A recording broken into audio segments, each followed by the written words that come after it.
தஞ்சாவூர் மாவட்டத்தில் 7 தொகுதியில் நடைபெற்ற சட்டமன்ற தேர்தலில் அதிமுக 3 இடங்களையும் திமுக 4 இடங்களையும் கைப்பற்றியுள்ளது.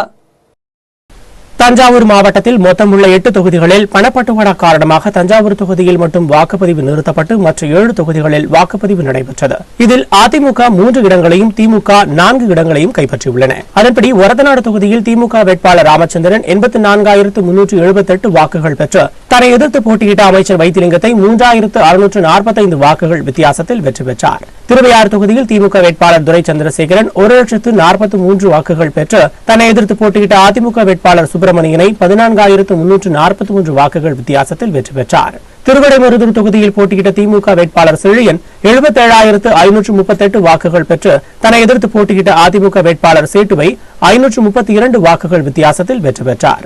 பாபநாசம் தொகுதியில் அதிமுக வேட்பாளர் துரைக்கண்ணு 82,407 வாக்குகள் பெற்று காங்கிரஸ் வேட்பாளர் லோகநாதனை 24,728 வாக்குகள் வித்தியாசத்தில் வெற்றி கண்டார். பட்டுக்கோட்டை தொகுதியில் போட்டியிட்ட அதிமுக வேட்பாளர் சேகர் 70,631 வாக்குகள் பெற்று காங்கிரஸ் வேட்பாளர் மகேந்திரனை 12,358 வாக்குகள் வித்தியாசத்தில் தோற்கடித்தார். பேராவூரணி அதிமுக வேட்பாளர் கோவிந்தராஜன் 73,908 வாக்குகள் பெற்று திமுக வேட்பாளர் அசோக்குமாரை 995 வாக்குகள் வித்தியாசத்தில் தோற்கடித்தார். கும்பகோணம் தொகுதியில் திமுக வேட்பாளர் அன்பழகன் 85,048 வாக்குகள் பெற்று அதிமுக வேட்பாளர் ரத்னாசேகரை 8,457 வாக்குகள் வித்தியாசத்தில் வெற்றி பெற்றார்.